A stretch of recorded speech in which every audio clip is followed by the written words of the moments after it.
তো বন্ধুরা, রোজ life blog চ্যানেলে আপনাদের জানাই সবাইকে স্বাগত। আমি সুদীপ। আজকে চলে আসলাম একটা মন্দিরে, যেটা হচ্ছে ব্যাসপুর মন্দির।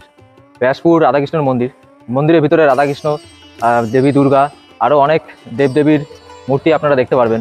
আর মন্দিরটি কোথায় অবস্থিত, কি করে আসতে হবে, কখন আসতে হবে, মন্দির খোলার time, A to Z details এই ভিডিওতে আপনারা পাবেন। তো ভিডিওটি ফার্স্ট টু লাস্ট দেখবেন, ভালো লাগলে একটা লাইক করবেন। এই মন্দিরটি আকাইপুর গ্রাম পঞ্চায়েতের অন্তর্গত ব্যাসপুরের মন্দির। এটিকে ব্যাসপুরের রাধাকৃষ্ণ মন্দিরও বলা হয়। অপূর্ব সুন্দর একটি হিন্দু মন্দির। এর মধ্যে ঢুকতে কোনো প্রবেশ ফি লাগে না, অর্থাৎ আপনারা বিনামূল্যে প্রবেশ করতে পারবেন। কিন্তু আপনারা যদি চান তাহলে এই মন্দিরের উদ্দেশ্যে কিছু দান করতে পারেন, তাতে আপনাদের বিনামূল্যে প্রসাদ দেওয়া হবে।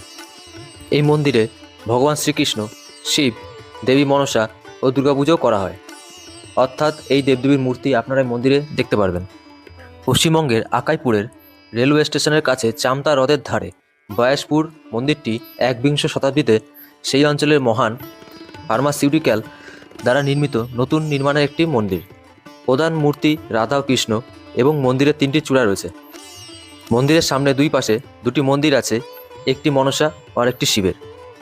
আরেকটি গুরুত্বপূর্ণ আকর্ষণ হলো 4টি ঘোড়া দ্বারা চালিত মহান রথ এবং 2টি কাল্পনিক বীর এই রথটি চালাচ্ছে। তো এটি হচ্ছে ব্যাসপুর মেন মন্দিরের পাশে অবস্থিত শিব মন্দির। এখন আপনারা শিব ঠাকুরের দর্শন করছেন। দর্শন করে শিব মন্দিরের পাশ থেকে সোজা এগিয়ে চলে যাচ্ছেন দুই দিকে পাতাবাহার গাছের মাঝখানে রাস্তা দিয়ে। তো এটি মন্দিরের একটি পাশ। মন্দিরের এরকম চারপাশ দিয়ে আপনারা হেঁটে হেঁটে যেতে পারবেন। তো এখন চলে আসলাম মেন মন্দিরের প্রবেশদ্বারে। ভিতরে ফোন নিয়ে যেতে পারবো না, ভিতরে ক্যামেরা অ্যালাউ নেই। ফোন পকেটে নিয়ে যেতে পারবো, কিন্তু ভিডিও শ্যুট করতে পারবো না, পারমিশন নেই। আপনারা যদি ভিডিও করতে চান ভিতরে মন্দিরে, তাহলে পারমিশন নিয়ে যাবেন। তো আমি বাইরে দাঁড়িয়ে যতটা পেরেছি আপনাদেরকে দেবদেবী দর্শন করাচ্ছি।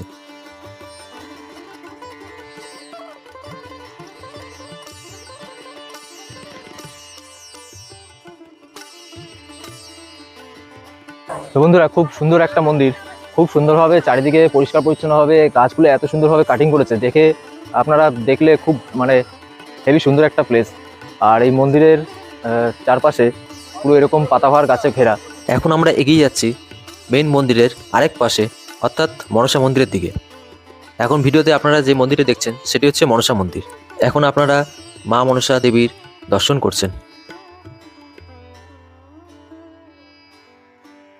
এটি হচ্ছে মন্দিরের সামনের গ্রাউন্ড।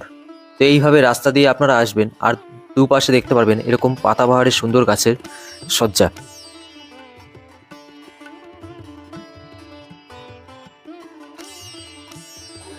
তো এইখানে বসে সময় কাটানোর জন্য একদম পারফেক্ট, বসার অনেক জায়গা করে দিয়েছে। দেখুন পিছনে এরকম বসে রয়েছে লোক, এরকম বসার অনেকগুলো জায়গা আছে, আপনারা এখানে বসে গল্পও করতে পারবেন।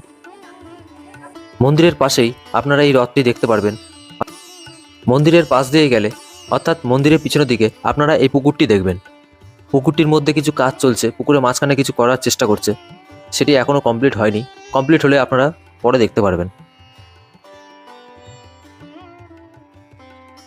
তো এই ব্যাসপুর মন্দিরটি ওপেনিং টাইম হচ্ছে সকাল 8টা থেকে দুপুর 12টা পর্যন্ত, আবার বিকাল 4টে থেকে রাত্রি 7টা পর্যন্ত।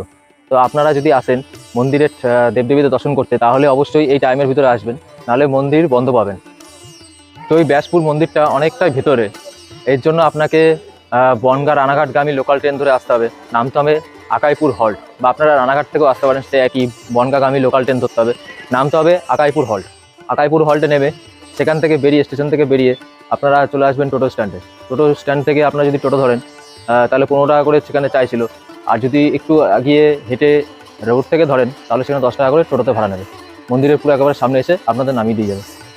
তো মন্দিরটি আপনাদের কেমন লাগলো কমেন্ট বক্সে জানাতে ভুলবেন না। যদি ভালো লাগে তাহলে ভিডিওটিকে লাইক করবেন, চ্যানেলটা নতুন হলে সাবস্ক্রাইব করে যাবেন, কারণ এরকম ব্লগ নিয়ে আপনাদের সামনে প্রায় হাজির হব। আর সঙ্গে আমার বন্ধু শান্তনু। বল কি বন্ধু? খুব ভালো লাগবে, মনে হয় পুরো বৃন্দাবনের মন্দিরে এসেছেন। সত্যি খুব ভালো মন্দির, একবার আসবেন। শুনলেন বন্ধুর মুখে, মন্দিরটা সত্যিই খুব সুন্দর। এখানে অনেক জায়গা আছে আপনাদের ছবি তোলার জন্য, ভিডিও করার জন্য। সময় কিভাবে কেটে যাবে কিছু বুঝতে পারবেন না, এত সুন্দর জায়গা, বসে গল্প করে সময় কেটে যাবে। তো একবার হলো এই ব্যাসপুর মন্দিরটা আসবেন। আর এরকম ব্লগ দেখার জন্য চ্যানেলটাকে অবশ্যই সাবস্ক্রাইব করে রাখুন। পরবর্তী ব্লগ নিয়ে আপনাদের সামনে হাজির হবো, ততদিনের জন্য ভালো থাকবেন, ধন্যবাদ।